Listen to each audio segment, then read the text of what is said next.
The overall goal of this experiment is to allow rapid and convenient visualization of different populations of neuronal cells in the developing Xenopus embryonic brain.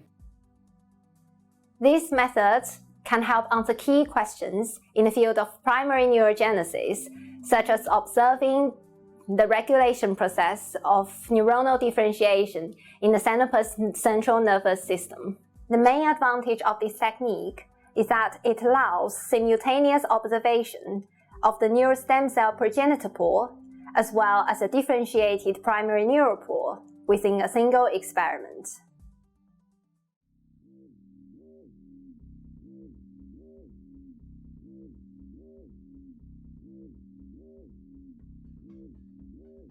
To begin this procedure, carefully aspirate 5 to 10 embryos out of the glass vial using a plastic or glass pipette without introducing air bubbles. Transfer the embryos into the mounting chamber and observe under a stereoscope. Fill up the mounting chamber with gelatin solution to ensure the rigidity of the section block. Next, arrange the embryos side by side using a pair of fine-tip forceps. Mark the head orientation by drawing an arrow on the rim of the chamber using a cryogenic compatible marker. For multiple groups of embryos, write down the description of each group on the rim of the corresponding chamber.